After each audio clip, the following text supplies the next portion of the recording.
Good morning, everyone. Welcome to this press conference. We are very pleased this morning to be joined by colleagues from UNDP and also very special guests. We are joined by Achim Steiner, the UNDP Administrator. We are also joined by two actors, Aïssa Maïga, welcome, and also Nikolaj Coster-Waldau, who is actor but also a UNDP Goodwill Ambassador. Welcome to you too. We are also joined by Anjali Kwatra, the UNDP Director of Communications. And this morning, our colleagues from the UN Development Program are launching their new climate and inequality campaign that is called Don't Choose Extinction. And don't be surprised, there may be dinosaurs involved. And so on this, I give you the floor, Mr. Steiner. You can start with your introduction.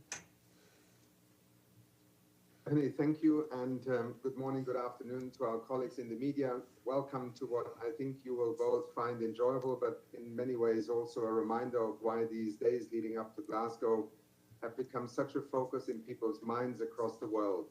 We are confronted with extraordinary challenges, and there is that growing realization that the time window to achieve that 1.5-degree future requires extraordinary efforts, decarbonization across the planet, and less space for carbon or greenhouse gas leakages. And yesterday, UNEP, the Secretary General, my colleague Inger Andersen, released the 2021 emissions gap report, another reminder of how drastic and urgent it is that the world needs to cut its emissions 7 times as fast as it is doing right now to hit climate goals. And for anyone who might have forgotten the IPCC report just a few weeks ago, which our Secretary General really called the Code Red for Humanity, science is telling us time and time again that not only is it imperative, it is urgent, and the time window is closing. So what does the world do that is in one sense beginning to act, but is acting too slowly? And this is where we today, as UNDP, want to step up and offer both to the citizens of the world a way of understanding why some things are sometimes happening so slow, which are rooted in the economics and in the way that our energy economy is currently functioning, and also in ways that we can address this, not only from an emissions point of view, but also in a fair and just approach to addressing something that has to do with fossil fuel subsidies. This is a critical element of that transition, and it is something that is recognized by now really across all economic disciplines and also by policymakers globally. And indeed, in bringing this campaign to the public interface today, we are also building on the work of the International Monetary Fund, the World Bank, the United Nations agencies, and many researchers and scientists who are essentially saying that the energy sector that accounts for 73% of human-caused greenhouse gas emissions is at the heart of trying to accelerate action towards a decarbonized future. It is powered largely by fossil fuels even today, coal, electricity, oil, and gas. And what is actually happening, and in many ways is less and less rational, is that it is being subsidized with public funds, taxpayers' money. In a way, fossil fuel subsidies mean that we are effectively starting at a point of minus $423 billion.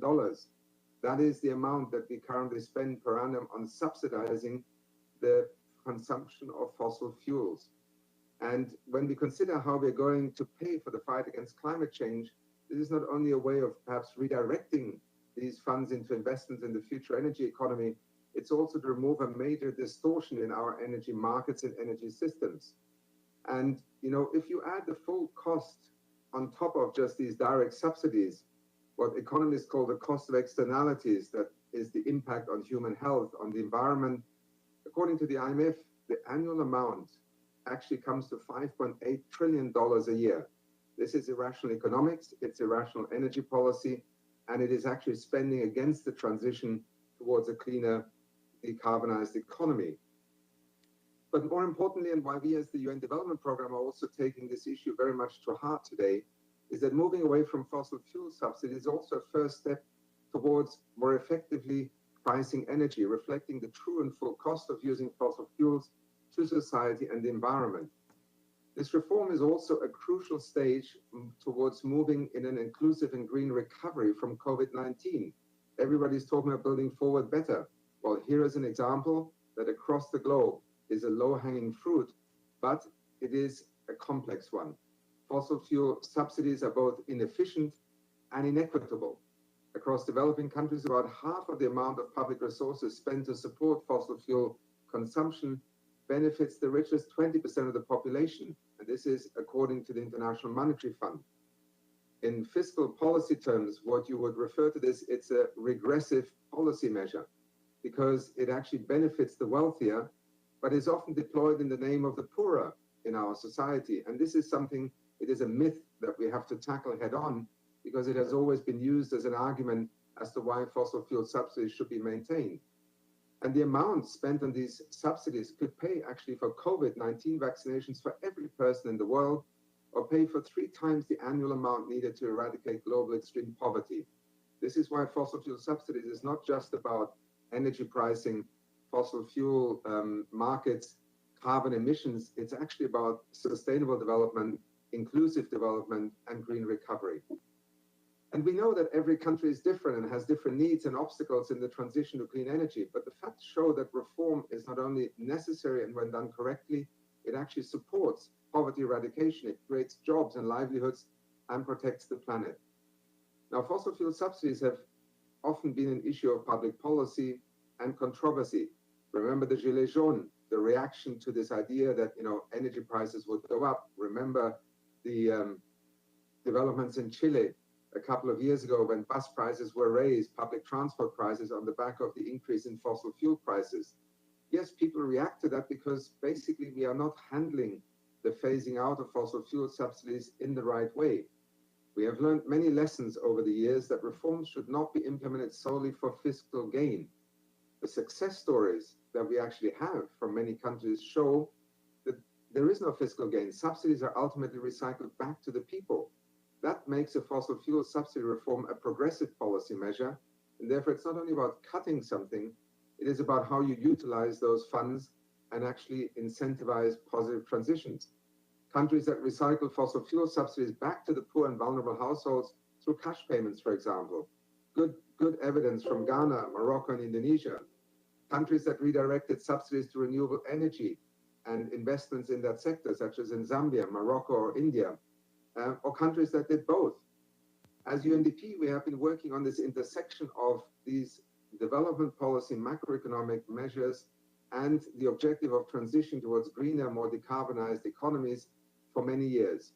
We are a key actor with many governments to assist them in successfully implementing energy pricing reforms in an economically viable way, but also in a socially fair way, due to our extensive on-the-ground experience and presence in 170 countries and territories, because we learn every day from the countries we work with.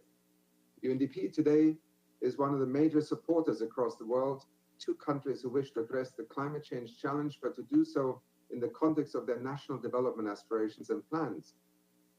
Trying to tackle an issue such as climate change without thinking about poverty eradication, social protection, about the jobs of tomorrow, about just transitions, is a recipe for failure.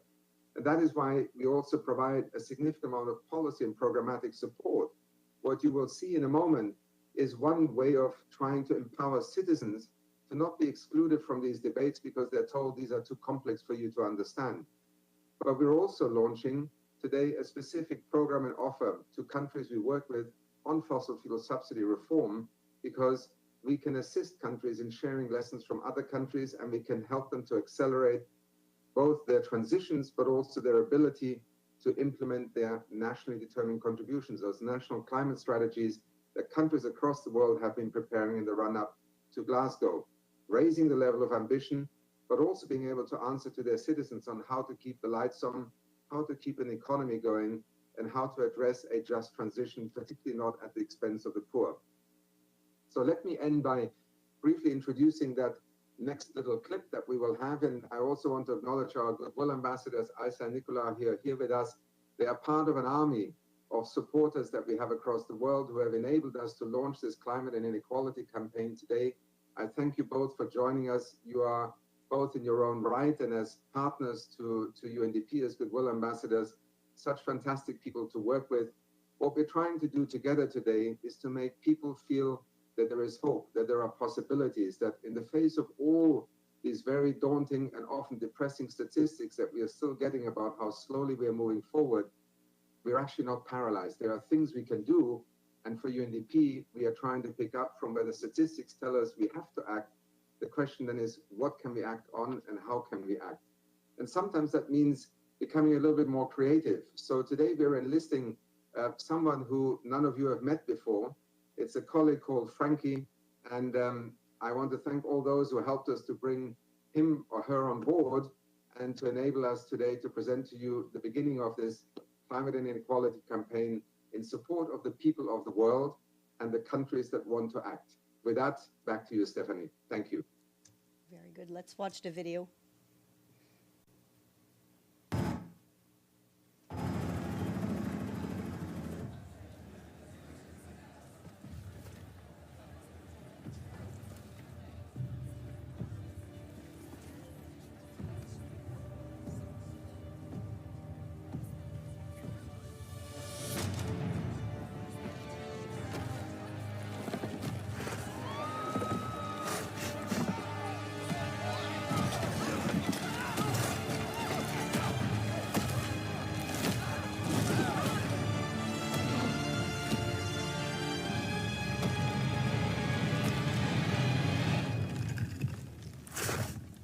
You okay?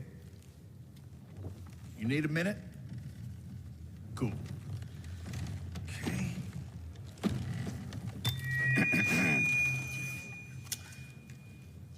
Listen up, people. I know a thing or two about extinction. And let me tell you, and you'd kind of think this would be obvious, going extinct is a bad thing. And driving yourselves extinct? In 70 million years, that's the most ridiculous thing I've ever heard. At least we had an asteroid. What's your excuse? You're headed for a climate disaster, and yet every year governments spend hundreds of billions of public funds on fossil fuel subsidies. Imagine if we had spent hundreds of billions per year subsidizing giant meteors. That's what you're doing right now. Think of all the other things you could do with that money. Around the world, people are living in poverty. Don't you think helping them would make more sense than, I don't know, paying for the demise of your entire species? Let me be real for a second. You've got a huge opportunity right now. As you rebuild your economies and bounce back from this pandemic, this is humanity's big chance. So here's my wild idea. Don't choose extinction. Save your species before it's too late. It's time for you humans to stop making excuses and start making changes. Thank you.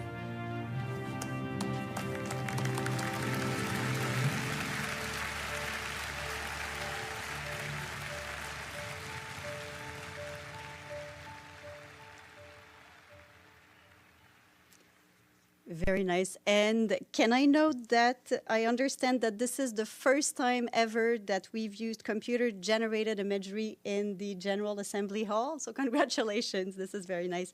And also, so this film exists in several languages, and our two special guests have lent their voices to this film in different languages. I will start with Aïssa Maïga, who provided her voice in French, and she will now talk to us about the impact of climate change in Africa and about the campaign a bit more. So, Aïssa, please go ahead. You have the floor. Can you hear me? Yes, we can hear you. On vous entend très bien. Merci beaucoup. Merci. Hello, everyone. I'm truly honored to be part of this campaign. Climate change is a reality. We all know that the natural disasters have been multiplied by 4 in the last 2 decades. There are more floods, more droughts, and no one can honestly deny that the impact of climate change is truly devastating. People in developing countries, especially maybe in Africa, are 20 times likely to be affected by climate-related disasters. And this is why I'm so proud to be part of this UNDP's new Don't Choose Extinction campaign, because the goal of the campaign is not just to be a wake-up call, it's urging immediate action to fight climate change to ensure our survival. It's also to address growing inequalities increased by climate change. Inequalities is growing for more than 70% of the global population, and up to 132 million people will be pushed into extreme poverty by the year sorry, with the numbers, it's a little bit difficult, 2030, because of climate change. Talking about COVID-19, about the pandemic, it's continuing to devastate the communities. It's deepening the inequalities in our societies. So we must be more ambitious than ever in order to fundamentally change our economies and move towards a clean, sustainable future for all. The main contributor to the climate emergency is the energy sector, that accounts for 33% of human-caused greenhouse gas emissions. It's powered by fossil fuels, coal, oil, and gas, which are I didn't sleep last night, to be honest. So it's gonna be maybe a little bit difficult sometimes, which are subsidized by public funds. So we need an energy revolution, and there are possibilities to afford access to clean energy, to transform the lives of billions of people and help reduce existing inequalities. It is unacceptable that nearly 1 in 10 people in the world still lacks access to electricity. It's unacceptable that 2.6 billion people, a third of the world, lack access to clean and safe fuels and technologies for cooking, lighting, and heating their homes. In sub-Saharan Africa, 82% of the population has no access to clean cooking, and a quarter of health facilities have no access to electricity.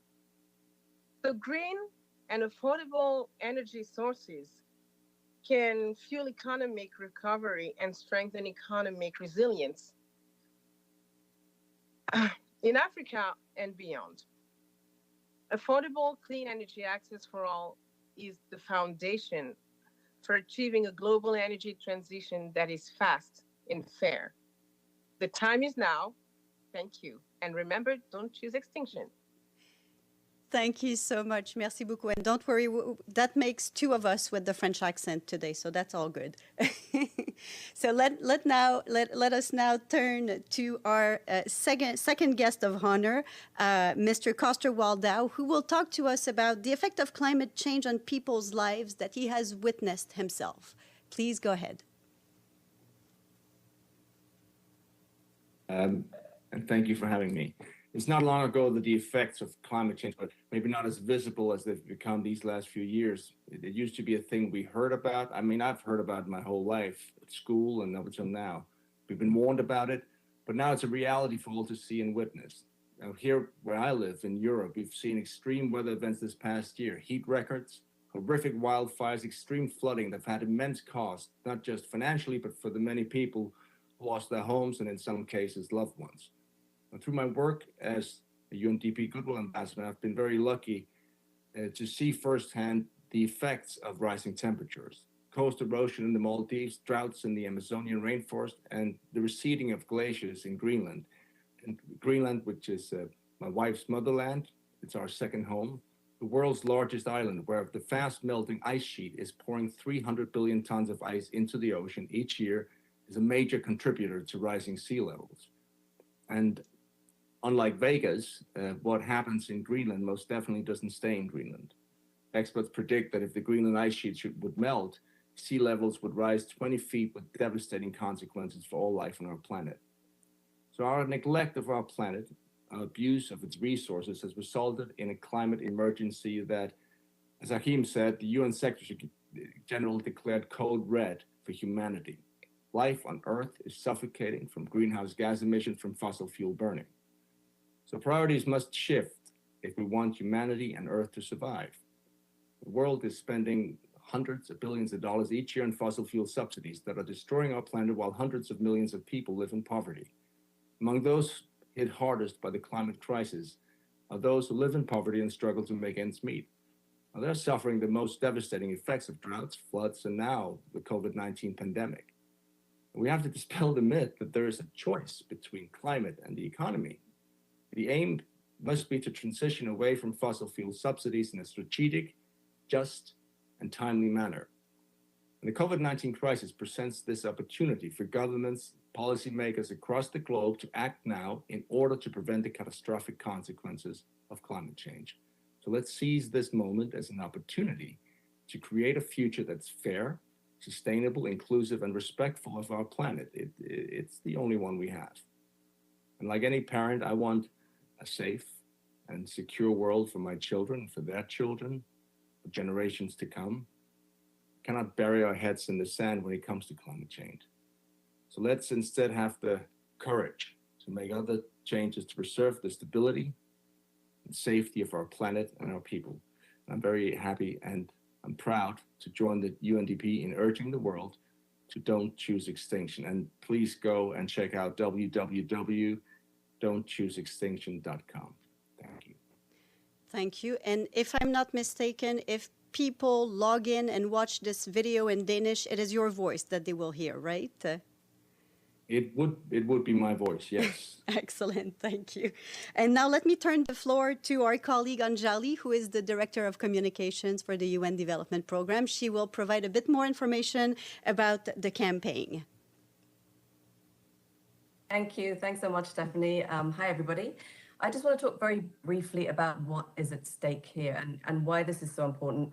You know, that short film that you just saw is UNDP's contribution to help people engage with the issue of climate change. You know, we don't have time to waste. We're in a climate crisis. The world needs to act. It's now or never. But everyone knows that, right?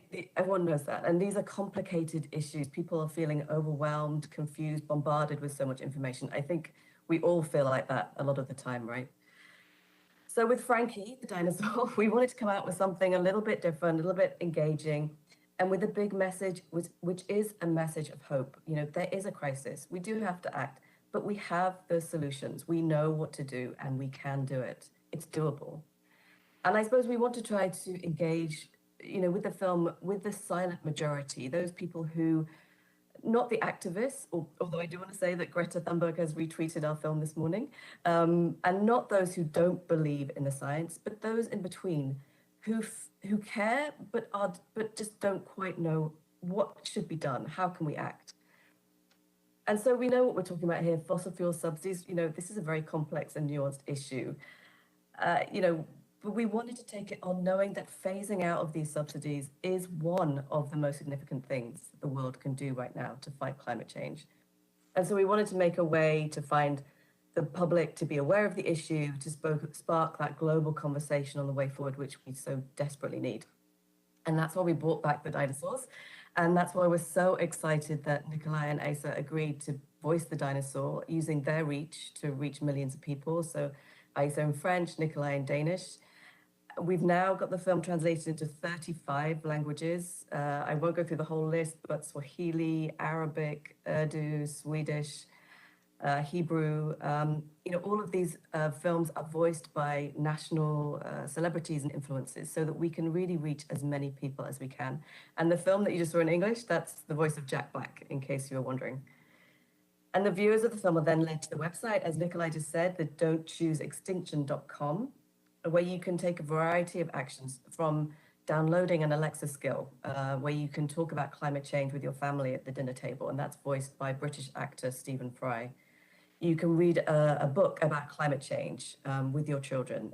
It's called The Birds and the Bees. Or you can download a tool called the Thesaurus Rex, which explains those difficult climate change words and concepts in everyday language. And at the heart of it as well is a collective intelligence platform called Global Mind Pool, where people will go in and through very simple survey questions, they will be asked to talk about their opinions, their fears, their hopes, what they see as solutions to the climate crisis. And that data will be collected and UNDP will be able to use that to inform and speak to policymakers on climate change. So lots of different tools, but at the heart of the campaign, it's a really simple message. It's not rational and it's not right. The world is spending billions of dollars on fossil fuel subsidies, which keep the climate crisis alive, and while millions of people live in poverty. As Achim said, that amount could pay for COVID-19 vaccinations for every person in the world, or pay 3 times the annual amount needed to eradicate global poverty. And I know we bandy around figures a lot, but really when you stop to think about those, it really doesn't make any sense in the world we live in today. We at UNDP believe there is a different way, and we hope that people around the world watch the film, enjoy it, learn more, are able to have a voice on the issue, which is the biggest issue of our time.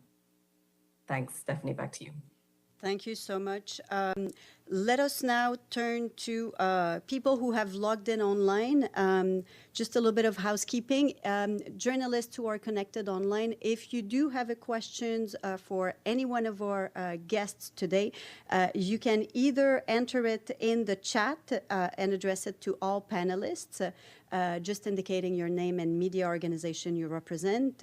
I don't see anything in the chat yet, but if there's anyone who's connected who wants to ask a question right now, you can just turn on your camera, unmute yourself, and wave so I can give you the floor.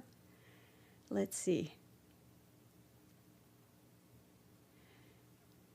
I don't see anything at this point. I had myself a little question for our two guests. How do you see yourselves moving on with this campaign, with the future of this campaign? Because I'm assuming, you know, we're launching today, but this is also the beginning of a process.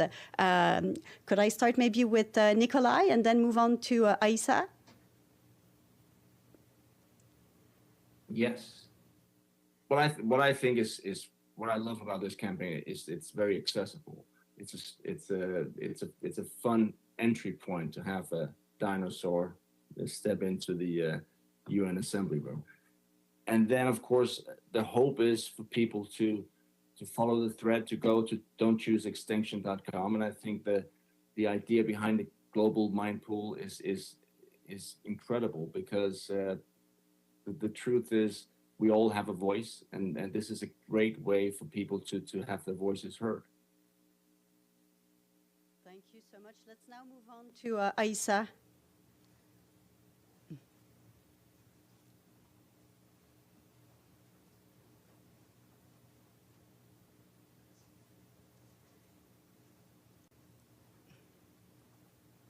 Can you hear me? Yes, we can.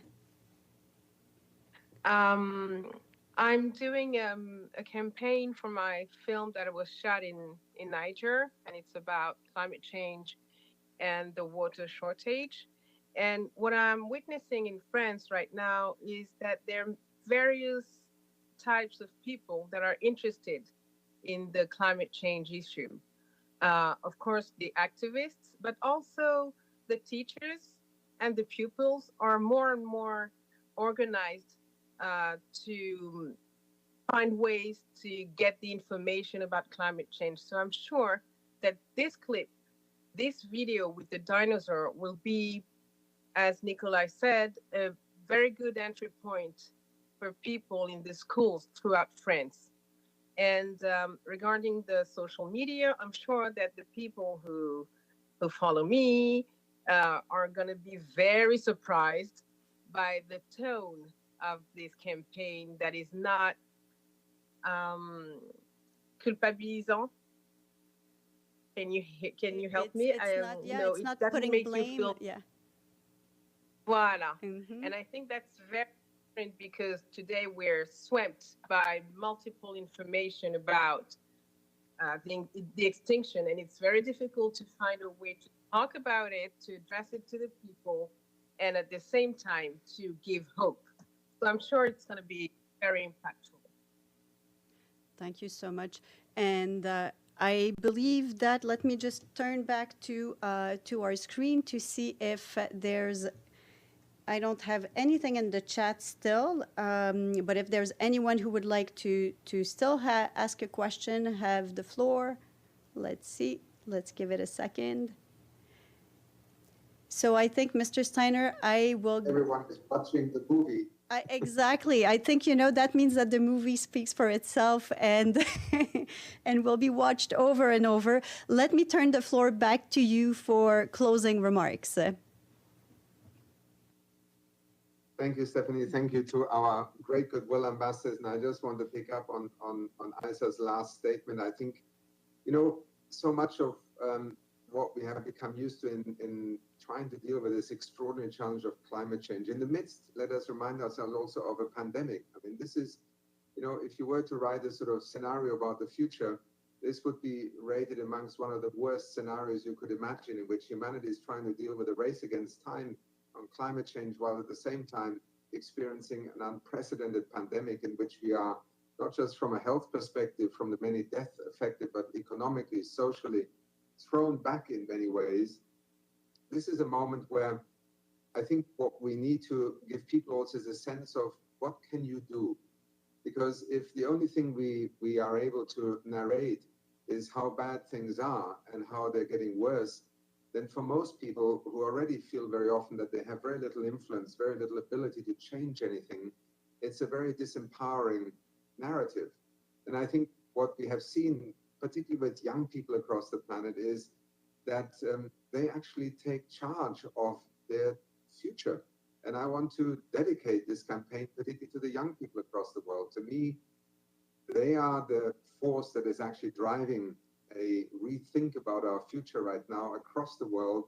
And I hope that with this particular campaign, we are both learning to speak in ways that they communicate to the world, but also to empower them, and with them also, you know, parents and older people, people who can, you know, actually make a difference if they think for a moment what it is that they're doing. Because we need people to act right now. We don't only need people to tell us how bad things are. We need people to take charge of the situation. And that starts with each one of us. You know, fossil fuels, to many people across the world, is a daily normality. So start thinking about it. And if you think that this is, in a sense, vested interest, it cannot be changed, don't always look for the enemy, look for the ally. This is really what we're trying to say with this. And you know, even some of the greatest oil and gas producing countries have now committed themselves to a net zero pathway. Ultimately, we're all going to come onto the same side. Unfortunately, it's taken us far too long, too many excuses. And what we need right now is for citizens to be empowered to challenge those who simply argue that we have to continue in the same way.